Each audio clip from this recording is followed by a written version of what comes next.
passe à l'exposé suivant pour rester dans le tempo. Donc, j'appelle Michel Dorget, s'il vous plaît, voilà, chargé d'affaires au Centre de transfert de technologie du Mans, qui va nous parler d'alternatives à l'EVA pour produire du caoutchouc en utilisant deux plantes que je vais vous laisser découvrir. Merci. Bonjour. Donc déjà, je voudrais remercier les organisateurs de m'avoir invité. Donc, je vais vous parler du caoutchouc naturel, qui est très marginal par rapport à tout ce dont on parle aujourd'hui, mais ça a son intérêt. Et donc, le caoutchouc naturel qui vient principalement de l'EVA, qui est un arbre, mais qui pousse principalement en Asie. Et on va voir qu'il y a d'autres plantes à caoutchouc qui pourraient permettre de produire du caoutchouc en Europe, qui sont le goyule et le pissenlit que je vais vous décrire. Alors, je vais zapper la présentation du CTTM parce que ce n'est pas le plus intéressant aujourd'hui. Donc, le marché du caoutchouc, c'est un gros marché. On est sur 14 millions de tonnes par an au niveau mondial. Alors, je ne donne que des chiffres au niveau mondial. Donc, c'est un très, très gros marché. C'est un des polymères biosourcés qu'on oublie très souvent. On parle de l'acide polylactique et autres. Mais en fait, le caoutchouc naturel, c'est le plus gros. Alors, il n'y a pas que le caoutchouc naturel. Il y a aussi du caoutchouc synthétique qui représente un petit peu plus. Grosso modo, c'est 60% synthétique, 40% naturel. Par contre, le caoutchouc naturel, il y a un certain nombre d'applications comme les pneus de haute performance ou les gants pour les chirurgiens ou d'autres types de produits pour lesquels on n'arrive pas à avoir le même niveau de qualité avec du caoutchouc synthétique. Alors, c'est un matériau qui est coté à la bourse de Singapour. Donc, on a parlé de la fluctuation des prix tout à l'heure. Donc, on voit la fluctuation de la courbe ici qui est très très forte. On peut se prendre un facteur 4, voire supérieur à 4 en quelques mois. C'est très lié à l'offre et à la demande. C'est très lié aussi au cours du pétrole, puisqu'en fait, il y a beaucoup de produits pour lesquels on peut passer du caoutchouc synthétique au caoutchouc naturel et inversement. Et puis, il y a aussi un cartel de pays producteurs qui font un petit peu la pluie et le beau temps, comme l'OPEP sur le pétrole. Donc, on voit un prix du caoutchouc qui est de l'ordre de, on va dire, 1,05 € le kilo. On va voir tout à l'heure quelques chiffres et ça me permettra de faire des calculs oralement. Donc, on retient 1,05 € le kilo pour le caoutchouc naturel à la bourse de Singapour. Alors, l'EVA, c'est un arbre, vous le saignez, il sort un liquide blanc qui est le latex. Ce latex, c'est un liquide qui contient des petites particules de polyisoprène à l'intérieur. Quand vous coagulez ce latex, vous obtenez un solide qui est le caoutchouc. Et c'est avec ce caoutchouc sec que vous faites des pneus. Donc, il faut bien distinguer le latex qui est le liquide du caoutchouc qui est le solide. C'est le même type de transformation physico-chimique que le lait et le beurre. C'est pareil, c'est une dispersion dans de l'eau, du lait, et vous passez dans une baratte, vous faites du beurre, c'est pareil, avec du latex, vous faites du caoutchouc. Alors, avec le latex, vous allez faire des produits eau trempée, donc typiquement des gants, c'est une forme que vous trempez dans le latex et vous faites un gant, et avec le caoutchouc, vous faites des pneus. Donc ça donne des procédés de mise en œuvre différents et des produits différents et des exigences marché qui ne sont pas du tout les mêmes. Donc l'EVA, ça vient du Brésil. Ils sont tous morts au Brésil parce qu'il y a eu une maladie, un champignon. Maintenant, tout est en Asie. La deuxième plante à caoutchouc qui existe, il y en a des centaines, peut-être même des milliers, mais dans l'ordre des plus avancés en termes d'industrialisation. La deuxième plus intéressante, c'est le goyule, le Parthenium argentatum, qui est originaire du Mexique. C'est un petit buisson. Et dans ce cas-là, vous ne pouvez pas saigner le buisson. Même si vous le saignez, le latex ne coulera pas parce qu'il n'y a pas de canaux laticifères. Dans le cas du goyule, le polysoprène, les particules de polysoprène, elles sont dans les cellules de la plante elle-même. Donc il va falloir broyer la plante pour extraire le polysoprène. Donc avant, sur l'EVA, on pouvait parler du latex d'EVA. Ici, on ne peut pas parler du latex de goyule parce que le procédé, si vous utilisez un procédé différent, vous sortirez un latex différent. Donc il faut être toujours prudent, on ne peut pas parler du latex de goyule ou du caoutchouc de goyule dans l'absolu, c'est très dépendant du procédé et de la variété et des conditions pédoclimatiques et de tout ce qui a été abordé aujourd'hui. Et alors la troisième plante à caoutchouc qui existe et qui est cultivable en Europe, eh bien, c'est le pissenlit. Vous avez tous cueilli du pissenlit, il y a un jus blanc qui sort, c'est du latex, c'est exactement le même latex avec lequel vous allez faire du caoutchouc pour faire des pneus. Dans le pissenlit, le caoutchouc est plutôt dans la racine et pas dans la partie supérieure. Le goyule, c'est la partie supérieure. Donc on voit qu'on va arriver vers des procédés très différents. Donc toutes ces plantes sont très étudiées, elles ont des niveaux d'avancement, on va dire, différents. Aujourd'hui, vous ne trouverez pas de caoutchouc ou de latex de pissenlit ou de goyule au niveau commercial. C'est des produits encore à l'échelle prototype, mais c'est en train d'arriver sur le marché. Alors, c'est des produits qu'il faut comparer en comparant plein de paramètres différents. Il n'y en a pas un qui est mieux que l'autre. Chacun a des positionnements différents. Donc, l'EVA, on a vu, c'est en Asie. Le guayule et le pissenlit, ça peut être en Europe. Il y a certains qui sont plus ou moins en concurrence avec du culture alimentaire, d'autres moins. Il y a le caoutchouc d'EVA, on peut effectivement en acheter, c'est un vrai marché et c'est commercialisé, à 1,5 € le kilo, on a dit. Par contre, le guayule et le pissenlit, ça reste des choses très très marginales. C'est des procédés de culture très différents. L'EVA, il faut du personnel qui va saigner tous les 2 jours les EVA, donc énormément de personnel. Le guayule ou le pissenlit, vous passez au tracteur, c'est vite fait. Donc c'est complètement différent. Alors vous voyez en bas, la deuxième ligne, on est en ordre de grandeur à 1 tonne par hectare et par an. À 1,5 € le kilo, ça fait 1 500 € par an et par hectare. Et ça suffit même pas pour payer un coût agronomique en Europe. Ce n'est pas suffisant. Donc on va voir qu'il faut avoir des stratégies pour atteindre l'équilibre économique qui ne sont pas simples à avoir. Donc l'avantage de ces 3 plantes, c'est qu'elles se répartissent à peu près sur toute la planisphère.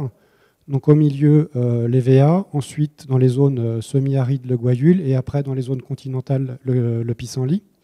Alors dans le domaine du guayule, les plus grosses sociétés impliquées, c'est Bridgestone aux États-Unis. Donc ils ont plusieurs centaines d'hectares en Arizona.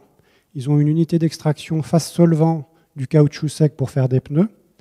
Et puis en Europe, on a Versalis en Italie qui commence à planter en Sicile.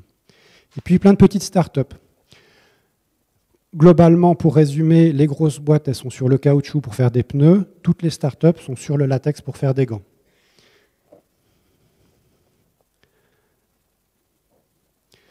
Pour le pissenlit, on a aussi des très gros acteurs comme les fabricants de pneus en Europe, Apollo, Vredestein et puis Continental. Et puis aux États-Unis, Goodyear et Cooper-Tye. Et puis plein de petites startups également. Alors globalement, je dirais le niveau d'avancement du pissenlit, et c'est moins avancé d'un point de vue industriel que le guayule. Tout à l'heure, le guayule, je vous disais des centaines d'hectares, des unités d'extraction.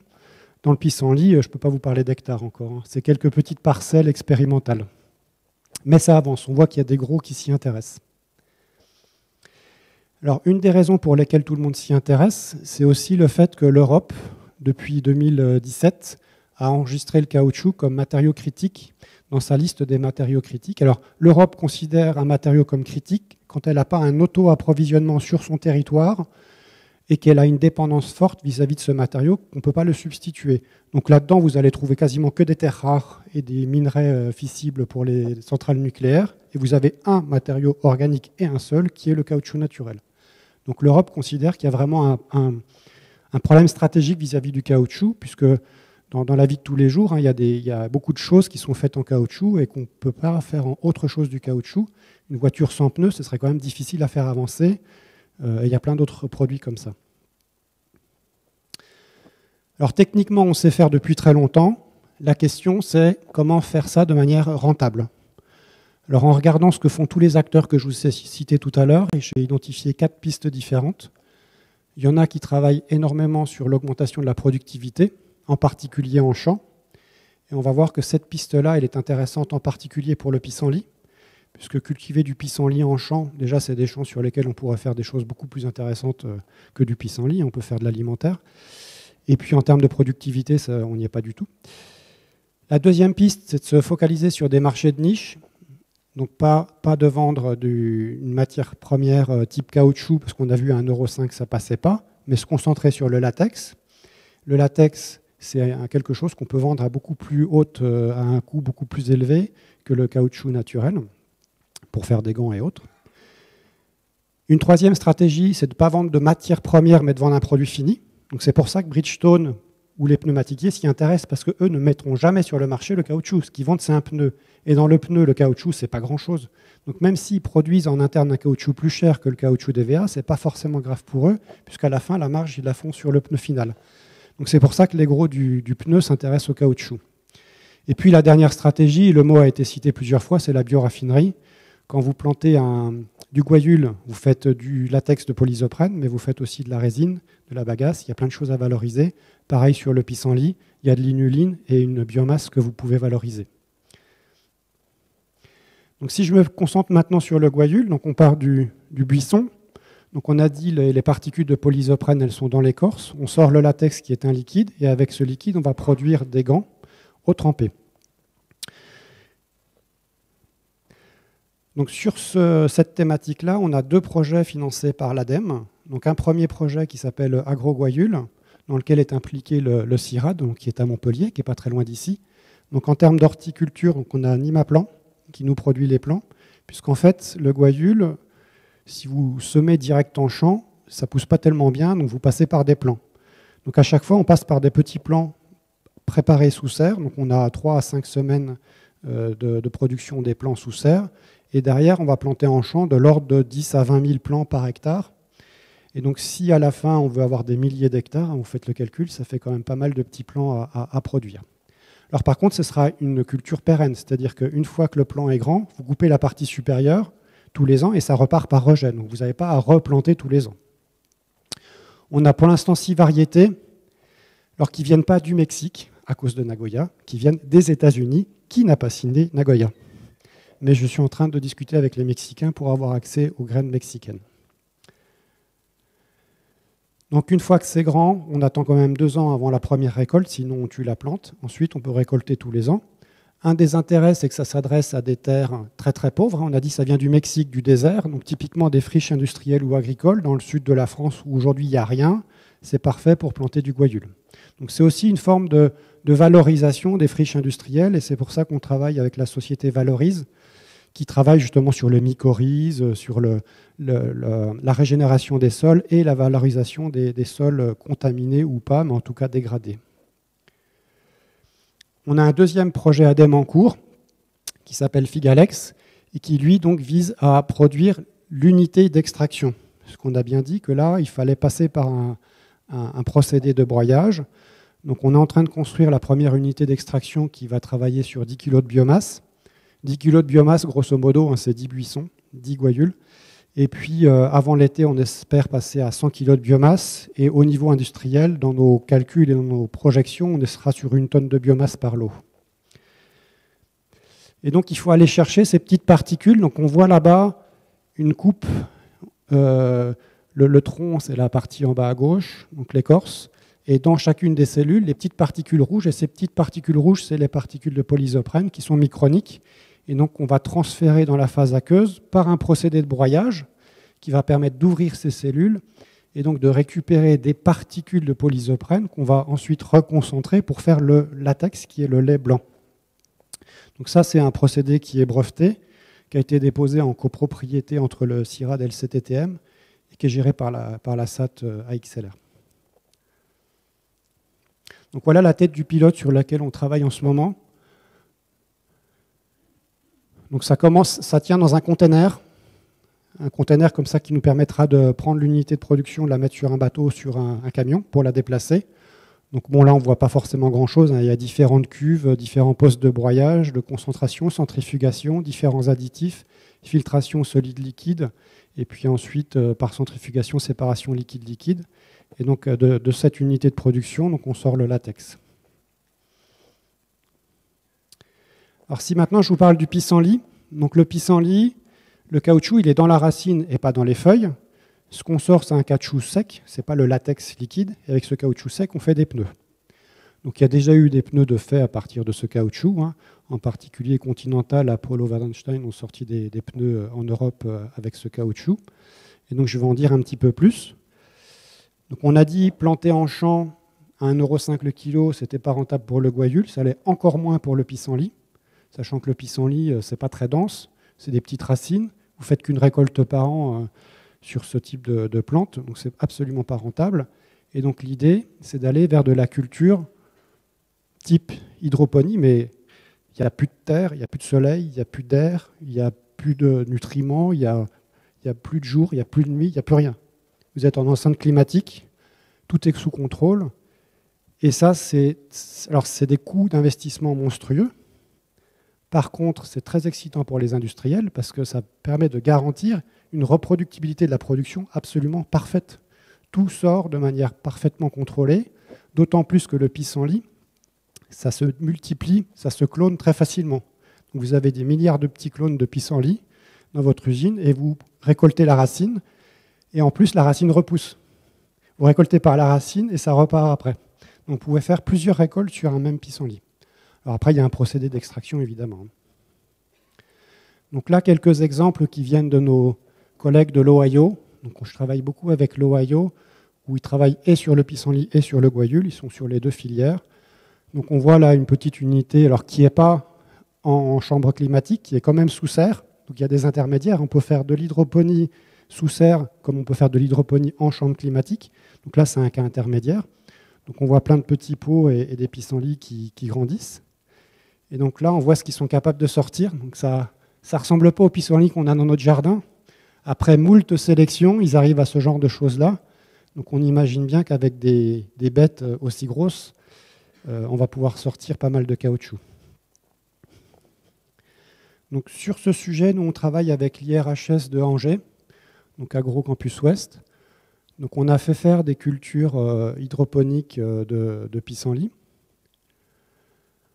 Donc on est en eau profonde, on contrôle température, hygrométrie, nutriments, spectre lumineux, temps d'illuminescence, composition des gaz dans la chambre. Et donc on a fait tourner tous ces paramètres-là et on a optimisé ces paramètres par rapport à la quantité de caoutchouc qu'on sortait. Pas par rapport à la santé de la plante, par rapport à la quantité de caoutchouc qu'on sort. Alors la qualité est toujours à peu près la même, c'est toujours du polysoprène de haute masse moléculaire, ça ne bouge pas trop.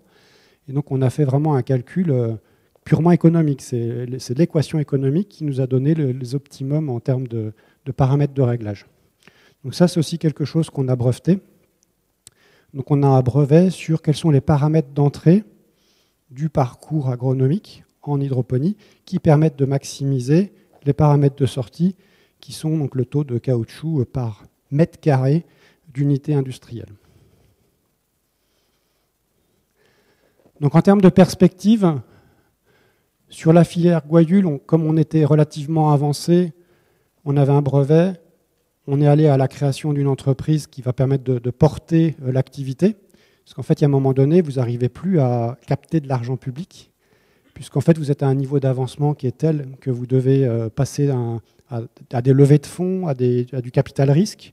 Et ça, ce n'est pas possible en tant que centre technique. Donc, on a créé l'entreprise qui va permettre donc, de lever des fonds et aller à l'échelle industrielle sur ce marché-là. Donc ça, c'est la partie Guayule. Et sur la partie pissenlit, donc on a rejoint Astrodor qui avait son projet Shiva pour sauter dans le train finalement et les rejoindre sur le projet Shiva Transfert, donc qui permet donc d'aller plus loin dans le pissenlit, puisque en champ, on sait que c'est pas rentable, en unité parfaitement automatisée, chambre climatique, on sait que c'est techniquement possible, mais il y a forcément on doit pouvoir faire quelque chose sous serre, où finalement on ne mettra peut-être pas de LED, on utilise quand même le soleil, on est quand même en hydroponie, on gère juste les paramètres qu'il faut, mais pas plus, et on doit pouvoir sortir quelque chose d'économiquement rentable sous serre pour le pissenlit. Donc ce sera l'objet de notre contribution à ce projet Shiva-T. Alors l'intérêt pour les horticulteurs, donc pour le Guayule, c'est les plants, donc production des plants, qu'on passe ensuite en champ. Donc je disais entre 10 et 20 000. Les Américains, ils sont plutôt à 50 000 plants par hectare, ils sont beaucoup plus denses. Ils sont même passés à du semis direct. Donc ils font même plus de plants, en fait, ils sèment directement. Nous, on passe toujours par des plants, parce que ça permet de bien maîtriser la croissance et d'être sûr que tous les plants, toutes les graines ont bien grandi. Et puis sur le pissenlit, ça peut être une culture complète du pissenlit, donc de la graine, alors de la graine ou du clone ou du bout de racine ou il faudra qu'on travaille sur la multiplication des pissenlits, comment on procède, de quoi on part pour la culture, jusqu'à la production donc, de racines, parce que là c'est la racine qu'on va utiliser pour produire du caoutchouc derrière. Je vous remercie pour votre attention. Merci beaucoup. Exposé très intéressant. Est-ce que ça vous a questionné? Est-ce que vous avez envie de poser une question un peu plus précise, peut-être? Moi, j'ai juste envie, peut-être si personne ne pose de questions, de savoir un peu plus qui vous êtes, quelle est votre structure et... Alors, le CTTM, ouais, donc on a un centre, pas pris le temps vraiment de l'expliquer. On a un centre de ressources technologiques. Donc on n'est pas rattaché à un syndicat national ou à un organisme de recherche publique. On est plutôt rattaché à un territoire. On est basé sur Le Mans. En fait, nous, on travaille sur les matériaux qu'on formule et qu'on met au point pour des industriels. Donc on formule des composites, des peintures, des caoutchoucs, des thermoplastiques pour nos industriels. Et donc le caoutchouc, c'est une matière première pour nous.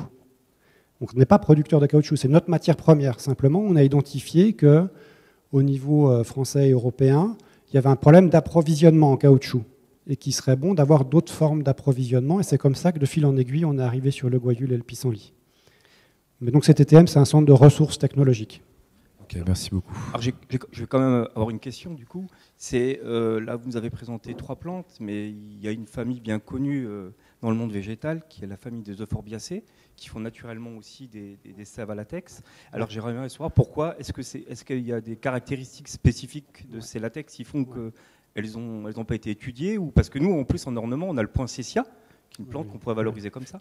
Il y en a plein des plantes laticifères. Oui, il y en a beaucoup, plein. Oui. Il y en a plein. Alors ça a été très étudié pendant la Deuxième Guerre mondiale. En fait, tout ça, c'est quelque chose qui remonte à la Deuxième Guerre mondiale.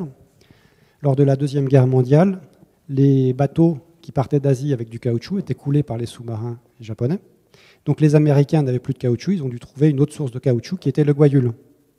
De l'autre côté, les Russes ont le même problème, ils ont trouvé le pissenlit. Et de l'autre côté, les Allemands ont développé la chimie de synthèse. Tout ça pour dire que quelles sont les plantes à caoutchouc? Ça a été très étudié pendant ces années-là. Il y a eu des centaines et des centaines de plantes de testées. Et globalement, c'est la facilité d'extraction, la teneur en caoutchouc et la qualité du caoutchouc qui ont fait qu'on est arrivé plutôt sur EVA, Gwayeul et pissenlit et pas les autres. Et je ne dis pas qu'elles ne sont pas intéressantes, hein, mais aujourd'hui, potentiellement, elles sont moins productives et avec une qualité moins bonne que ces plantes-là. Une question peut-être ici aussi. Ouais, vas-y, je vais donner mon micro à Émilie. Tu te présentes Émilie Mogin, Astrodor Sud-Ouest.